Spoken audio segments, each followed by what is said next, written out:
अस्सलाम वालेकुम, welcome back to our YouTube channel. मैं हूं आपका होस्ट इरफान और आज की वीडियो जो है हम कंपैरिजन लेके आए हैं डीएचए फ़ेज़ 9 टाउन और फ़ेज़ 9 प्रिज्म का। इसमें हम आज आपके साथ डिस्कस करेंगे करंट पॉलिटिकल सिचुएशन और मार्केट की सूरत हाल और मतलब इस टाइम पे पोजेशन कहाँ कहाँ पे ओपन हुआ है और यहाँ पे इन्वेस्टमेंट कहाँ पे की जाए, ये सारी चीज़ें हम आज की वीडियो में डिस्कस करेंगे। सबसे पहले अगर हम फ़ेज़ 9 टाउन की लोकेशन की बात करें तो इसको हम फ़ेज़ 6 के जो अंडर पास है हम जैसे ही एग्ज़िट करते हैं तो आप सबसे पहले फ़ेज़ 9 टाउन में एंटर होते हैं और आपको सबसे पहले ई ब्लॉक मिलता है। इसके बाद आपको इसका मज़ीद आगे इसका बी सी और डी और ए ब्लॉक मिलता है। तो अगर हम बात करें डी एच फ़ेज़ 9 प्रिज्म की लोकेशन की, उसको भी हम फ़ेज़ 9 टाउन से हम एक्सेस कर सकते हैं। जिस तरह से फ़ेज़ 6 के साथ फ़ेज़ 9 टाउन कनेक्टेड है अंडरपास के थ्रू, इसी तरह से उसको हम एक्सेस कर सकते हैं। इन फ्यूचर जो देखा जा रहा है DHA फ़ेज़ 9 जो है वो कनेक्ट होने वाला है DHA फ़ेज़ 5 के एम ब्लॉक से, जो कि एम एक्सटेंशन के नाम से जाना जाता है, अस्करी 11 के बिल्कुल साथ है। वहाँ से इसको कनेक्टिविटी मिल जानी है। अगर थर्ड इसकी अप्रोच की बात करें तो मेन आशियाना जो रोड इंटरचेंज है, अब वहाँ से आप जहाँ पे DHA फ़ेज़ 9 प्रिज्म का प्रॉपर एक गेट बना हुआ है, वहाँ से इसकी एंट्रेंस बनी हुई है, वहाँ से आप इसको एक्सेस कर सकते हैं। इसके अलावा आप इसको जो रोई नाले वाली साइड है, जो DHA फ़ेज़ 10 और फ़ेज़ 9 प्रिज्म को जो कनेक्ट करेगा, उस वाले रोड से आप इसको एक्सेस कर सकते हैं। अगर इस टाइम पे हम बात करें DHA फ़ेज़ 9 प्रिज्म को, इसमें इस टाइम पे 4 ब्लॉक्स को पोजेशन जो है DHA ने ओपन की है, जिसमें से जो कमर्शियल है, कमर्शियल में Z1 Z2 और Z3 जो है जिनको जोन 1 जोन 2 जोन 3 भी कहा जाता है, उनको जो है उसमें भी बड़ी लिमिटेड सी जो नंबरिंग है उसमें पोजेशन ओपन किया गया है। अगर हम बात करें डी ब्लॉक की, सबसे पहले डी ब्लॉक में 2 कनाल के जो प्लॉट्स हैं उसके लिमिटेड सी नंबरिंग को जो पार्शली पोजेशन ओपन की है DHA ने। इसके अलावा ई ब्लॉक की बात करें तो ई ब्लॉक में तकरीबन कोई 25 to 30% जो प्लॉट्स हैं उनको DHA ने पोजेशन ओपन किया है। इसके अलावा हम बात करें पोजेशन में तो आपके पास आर ब्लॉक है, जहाँ पे 5 मरला 10 मरला एक कनाल को पोजेशन ओपन हुआ पार्शली लिमिटेड से नंबरिंग को। इसके अलावा क्यू ब्लॉक जो है वहाँ पे अगर हम बात करें, वहाँ पे जो है पोजेशन ओपन हुआ है।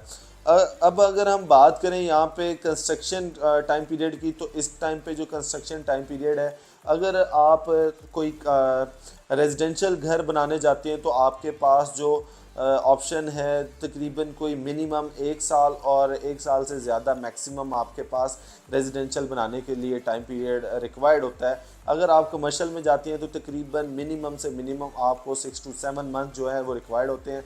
मैक्सिमम आप उसको जितना गेन करना चाहें वो कर सकते हैं। तो ये सारी चीज़ें फ़ेज़ 9 प्रिज्म की आपके साथ जो है वो हमने डिस्कस की हैं। अगर हम बात करें 1 से 2 साल के बाद DHA फ़ेज़ 9 प्रिज्म का हम फ्यूचर कहाँ देखते हैं, तो आपको काफ़ी क्लैरिटी हो जाएगी कि जिस तरह से पार्शली DHA ने पोजेशन ओपन करना स्टार्ट किया है, तो इसी तरह से यहाँ पे आपको कंस्ट्रक्शन नज़र आएगी, यहाँ पे आपको घर बने हुए नज़र आएंगे और वाज़िया तौर पे आपको नज़र आएगा यहाँ पे जो है ये पॉपुलेटेड होना स्टार्ट हो गया है।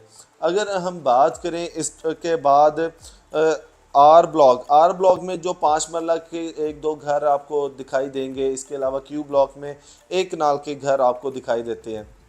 अगर इसके ऑपोजिट में हम देखें DHA फ़ेज़ 9 टाउन को, DHA फ़ेज़ 9 टाउन तकरीबन कोई 80 से 85% पॉपुलेटेड है। यहाँ पे आपको घर बहुत ज़्यादा दिखाई देंगे क्योंकि जो इसके सी बी और ए बी सी जो ब्लॉक हैं, ये इनका पोजेशन पहले ओपन हुआ था, इसलिए इनमें सबसे ज़्यादा आपको घर बने हुए दिखाई देते हैं।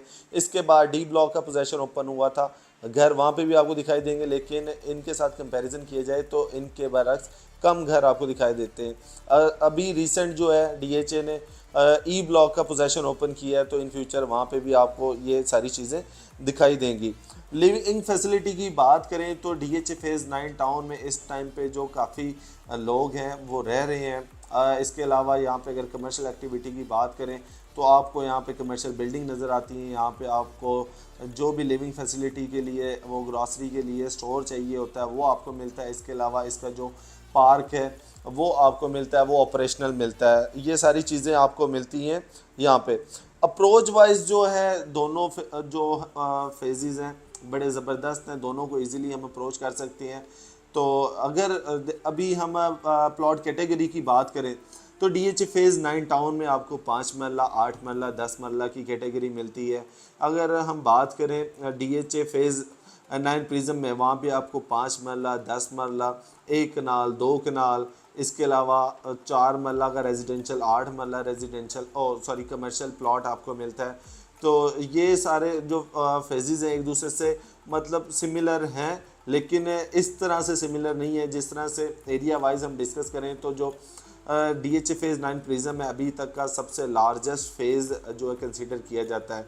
और जो फेज़ 9 टाउन है ये अगर आप 5 मरला या 8 मरला, 10 मरला में लेना चाहते हैं, 10 मरला की बड़े लिमिटेड से आपको नंबर मिलते हैं, 8 मरला की बड़े लिमिटेड से मिलते हैं। यहाँ पे सबसे ज़्यादा जो क्वांटिटी में प्लॉट मिलते हैं आपको 5 मरला में मिलते हैं।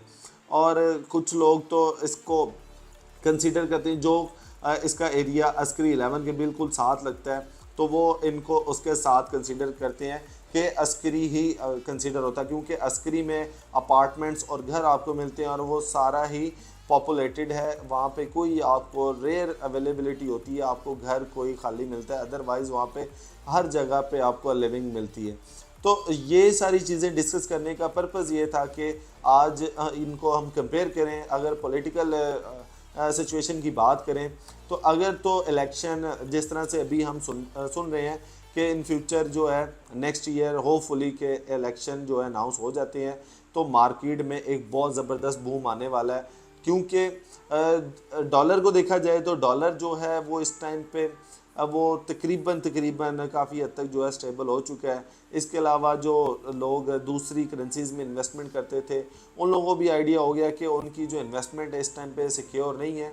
तो आपकी अगर इन्वेस्टमेंट की हम बात करें तो आपकी जो इन्वेस्टमेंट है सिर्फ रियल एस्टेट सेक्टर में सिक्योर है।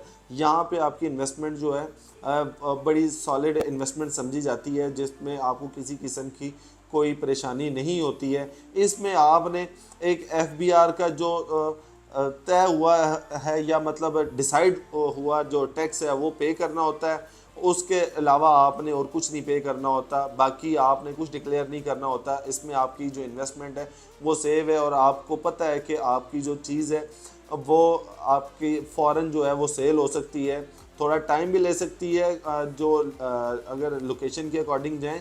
बट DHA एक ऐसा ब्रांड है जहाँ पे अगर आप की कोई प्रॉपर्टी है वहाँ पे आपको जो ऑफ़र है वो फ़ौरन स्टैंड हो जाती है। तो ये सारी चीज़ें डिस्कस करने का पर्पज़ ये था कि ओवरसीज़ लोगों के लिए स्पेशली अगर आप लोग इन्वेस्टमेंट का सोच रहे हैं अभी, क्योंकि प्राइजेज़ बहुत ही लो रेंट पे आई हैं, अब जो है बेहतरी की तरफ मार्केट जाना स्टार्ट हो गई है। इस टाइम पे लोग जो है इन्वेस्टमेंट कर रहे हैं और जो रेट है उनमें बेहतरी देखी जा रही है। और DHA में अगर ट्रांसफ़र रेशो की बात करें वो भी काफ़ी बेहतर देखी गई है पहले से अगर हम कंपेयर करें। तो ये सारी चीज़ें पॉजिटिव एक साइन देती हैं मार्केट का। तो अगर आप यहाँ पे किसी भी तरह की इन्वेस्टमेंट करना चाहती हैं तो स्क्रीन पे दिए गए हमारे नंबर पे हमारे से रब्ता कर सकती हैं। आई होप आज की वीडियो पसंद आई होगी। वीडियो पसंद आई हो तो लाइक कमेंट शेयर करना मत भूलिएगा। जल्दी मुलाकात होगी एक नई वीडियो में, तब तक ख्याल रखिएगा। अल्लाह हाफिज़।